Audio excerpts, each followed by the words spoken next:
पंडित विवाद के बीच अब योगी ने संभाली कमान, चढ़ गया अचानक से वेस्ट यूपी का सियासी तापमान। अखिलेश चंद्रशेखर भी एक्टिव हुए। वेस्ट यूपी की जमीन पर इस वक्त जो हलचल दिख रही है वो सिर्फ रैलियों और भाषणों तक सीमित नहीं है, बल्कि ये साफ संकेत दे रही है कि मिशन 2027 की जंग अब पूरी तरह शुरू हो चुकी है।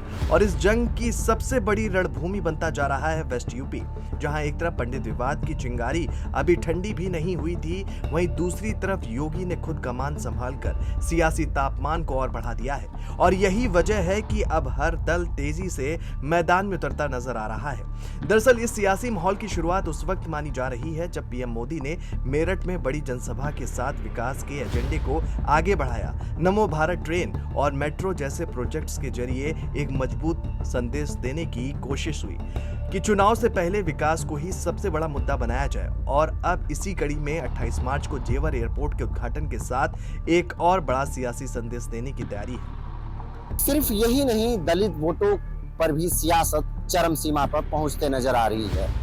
पीएम मोदी की रैली के अगले ही दिन 29 मार्च को दादरी में अखिलेश यादव की सभा प्रस्तावित है, और जहां गुर्जर सम्मेलन के जरिए एक बड़ा सामाजिक समीकरण साधने की कोशिश की जा रही है। दावा किया जा रहा है कि करीब 140 सीटों पर गुर्जर समाज का असर है, और यही वजह है कि इस समाज को लेकर सियासत अब और तेज हो गई है।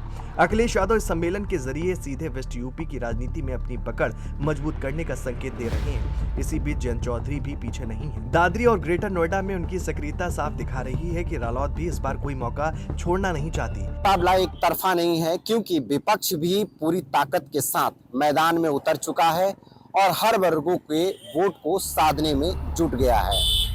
मायावती से लेकर चंद्रशेखर आजाद तक हर नेता अपने अपने तरीके से मैदान में उतर चुका है। काशीराम जयंती के मौके पर हुई सभाओं से साफ है कि दलित राजनीति भी अब पूरी तरह एक्टिव मोड में आ चुकी है, और आने वाले दिनों में ये सक्रियता और बढ़ने वाली है। यानी वेस्ट यूपी में अब हर वर्ग को साधने की कोशिश चरम पर है। इसी के साथ जाट राजनीति भी नई करवट लेती हुई नजर आ रही है। मेरठ और आसपास के इलाकों में बड़े आयोजन के जरिए शक्ति प्रदर्शन की तैयारी की जा रही है, जिससे साफ है कि 2027 से पहले हर समाज अपनी ताकत दिखाना चाहता है, और सियासी दल उस ताकत को अपने पक्ष में करने की कोशिश में जुटे हुए हैं। पूरी तरह से साफ हो चुका है।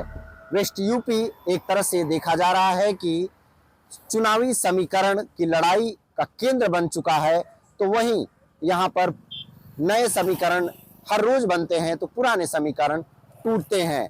यही वजह है कि अब यह लड़ाई पहले से ज्यादा दिलचस्प होते जा रहा है, और इसमें जिस तरह से हर रोज बदलाव देखा जा रहा है, आने वाले समय में क्या कुछ इसमें बदलाव होता है, यह देखना बहुत ही दिलचस्प हो गया है।